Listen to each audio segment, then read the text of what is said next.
warahmatullahi wabarakatuh. Halo semuanya, apa kabar? Semoga dalam keadaan sehat dan selalu berada dalam lindungan Allah Subhanahu wa Ta'ala. Semoga semuanya tetap semangat dalam menjalankan segala aktivitasnya. Pada kesempatan kali ini, kita akan membahas dan mempelajari materi tentang sejarah perkembangan peradaban Islam masa kejayaan. Sebelumnya, marilah kita memulai kegiatan kita dengan membaca basmalah. Bismillahirrahmanirrahim. Dalam materi sejarah perkembangan peradaban Islam pada masa kejayaan, kita akan membahas yang pertama sejarah Islam masa kejayaan. Yang kedua, faktor yang mempengaruhi peradaban Islam masa kejayaan. Yang ketiga, tokoh-tokoh yang berpengaruh pada masa kejayaan Islam. Yang keempat, contoh perkembangan Islam masa kejayaan. Yang kelima, hikmah perkembangan peradaban Islam masa kejayaan. Poin pertama pembahasan kita yaitu sejarah peradaban Islam masa kejayaan. Masa kejayaan Islam terjadi sekitar tahun 650 sampai 1250 Masehi. Periode ini disebut dengan periode klasik. Pada kurun waktu ini terdapat dua kerajaan besar, yaitu Kerajaan Umayyah atau yang sering disebut dengan Daulah Umayyah dan Kerajaan Abbasiyah atau yang sering disebut dengan Daulah Abbasiyah. 1. Bani Umayyah. Pada masa Bani Umayyah, perkembangan Islam ditandai dengan meluasnya wilayah kekuasaan Islam dan berdirinya bangunan-bangunan sebagai pusat dakwah Islam. Kemajuan Islam pada masa ini meliputi bidang politik, keagamaan, ekonomi, ilmu bangunan atau arsitektur, sosial, dan bidang militer. Kedua, Bani Abbasiyah. Pada masa Bani Abbasiyah ditandai dengan pesatnya perkembangan ilmu pengetahuan. Kemajuan Islam pada masa ini meliputi bidang ilmu pengetahuan, ekonomi, ilmu bangunan atau arsitektur, sosial, dan bidang militer. Poin kedua pembahasan kita yaitu faktor yang mempengaruhi perkembangan Islam pada masa kejayaan. Ada beberapa faktor yang mempengaruhi perkembangan Islam pada masa kejayaan, yaitu pertama faktor internal. Faktor internal antara lain konsistensi dan istiqomah umat Islam kepada ajaran Islam yang mendorong umatnya untuk maju, Islam sebagai rahmat seluruh alam, dan Islam sebagai agama dakwah sekaligus keseimbangan dalam menggapai kehidupan duniawi dan ukhrawi. Yang kedua, faktor eksternal. Faktor eksternal antara lain: pertama, terjadinya asimilasi antara bangsa Arab dan bangsa-bangsa lain yang lebih dahulu mengalami perkembangan dalam ilmu pengetahuan. Yang kedua, adanya gerakan terjemah. Pada masa periode klasik, usaha penerjemahan kitab-kitab asing dilakukan dengan giat sekali. Pengaruh gerakan terjemahan terlihat dalam perkembangan ilmu pengetahuan umum, terutama di bidang astronomi, kedokteran, filsafat, kimia, dan sejarah. Selain adanya faktor internal dan faktor eksternal, kejayaan Islam disebabkan juga oleh adanya gerakan ilmiah atau etos keilmuan dari para ulama yang ada pada periode klasik, antara lain sebagai berikut. Pertama, melaksanakan ajaran Al-Quran secara maksimal. Yang kedua, melaksanakan isi hadis. Yang ketiga, mengembangkan ilmu agama dengan berijtihad. Dan yang keempat, ulama yang berdiri sendiri serta menolak untuk menjadi pegawai pemerintahan. Dari gerakan-gerakan tersebut, muncullah tokoh-tokoh Islam yang memiliki semangat berijtihad dan mengembangkan berbagai ilmu pengetahuan, antara lain 1. Ilmu filsafat dengan tokohnya Al-Kindi, Al-Farabi, Ibnu Bajjah, Ibnu Tufail, Ibnu Sina, Al-Ghazali, dan Ibnu Rushd. 2. Bidang kedokteran dengan tokohnya Jabir bin Hayyan, Hurain bin Ishaq, Tabib bin Qurra, dan Ar-Razi. 3. Bidang matematika dengan tokohnya Umar Al-Faruqan dan Al-Khawarizmi. 4. Bidang astronomi dengan tokohnya Al-Farazi, Al-Ghattani, Abul Wafa, Al-Farghani. 5. Bidang seni ukir dengan tokohnya Badru dan Tarif. 6. Ilmu tafsir dengan tokohnya Ibnu Jarir At-Tabari, Ibnu Atiyah Al-Andalusi, As-Suda, Muqatil bin Sulaiman, dan Muhammad bin Ishaq. 7. Ilmu hadis dengan tokohnya Imam Bukhari, Imam Muslim, Ibnu Majah, Abu Daud, dan At-Tirmizi. Poin ketiga pembahasan kita yaitu tokoh yang berpengaruh pada masa kejayaan. Pertama, Ibnu Rushd. Nama lengkapnya Abu Al-Walid Muhammad Ibnu Rushd. Lahir di Cordova, Spanyol pada tahun 520 Hijriah dan wafat di Marrakesh, Maroko pada tahun 595 Hijriah.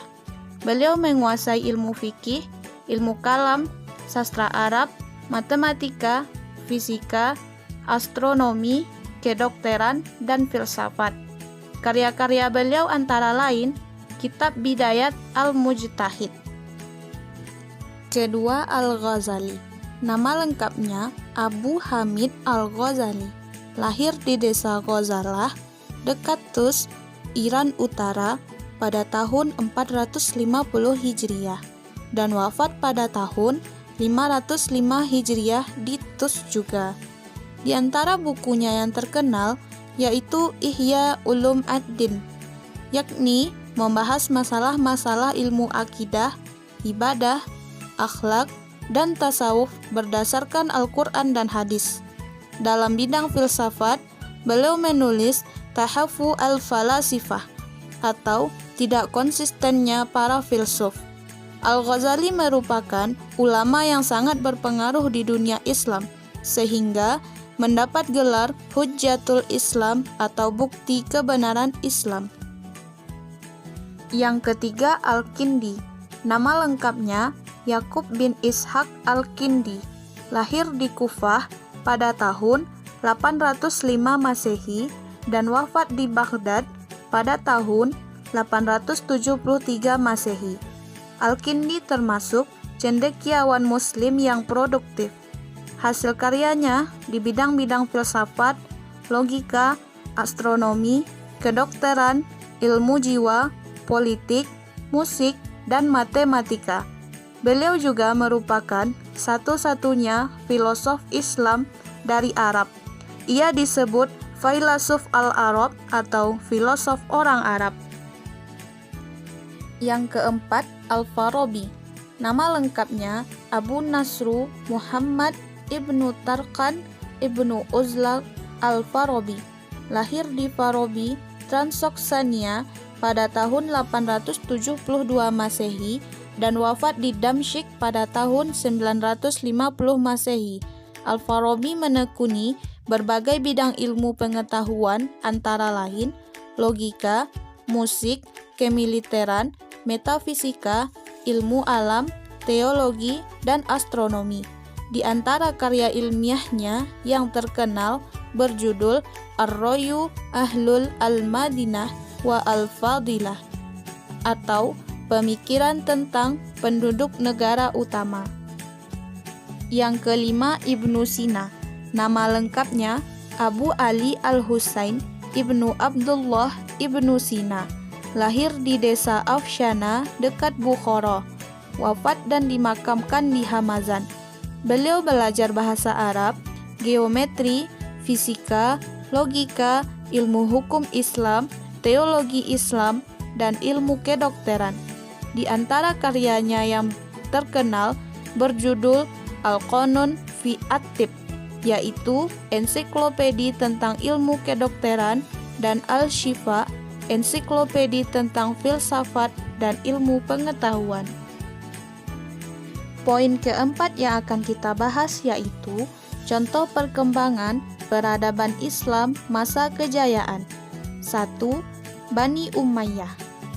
Ada beberapa perkembangan pada masa Bani Umayyah, yaitu pertama, bidang ekonomi, didirikan percetakan uang yang bertuliskan bahasa Arab yang terbuat dari perunggu.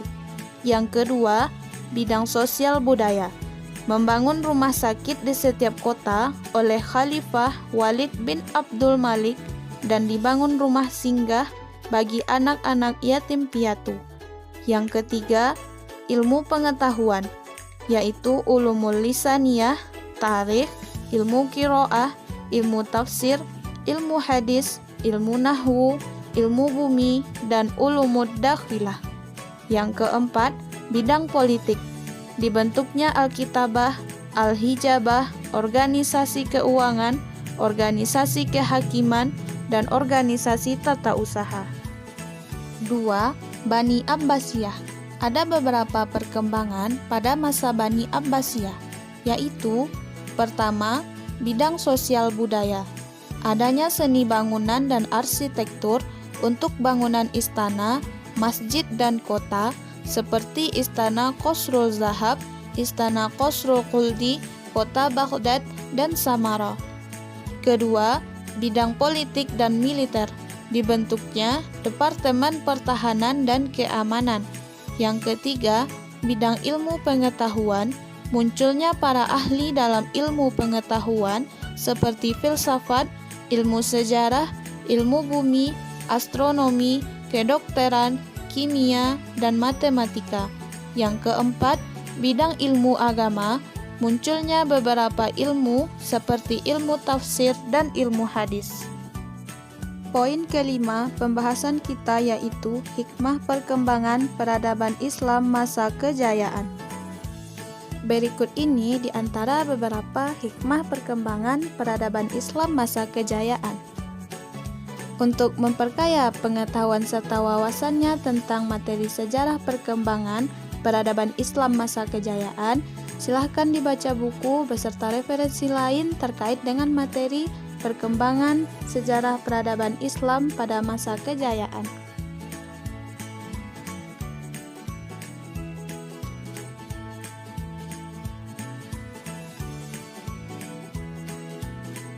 Sekian dulu pembahasan kita tentang materi kali ini. Terima kasih dan semoga dapat bermanfaat untuk kita semua. Kita akhiri kegiatan kita dengan membaca hamdalah. Alhamdulillahirabbil alamin. Assalamualaikum warahmatullahi wabarakatuh.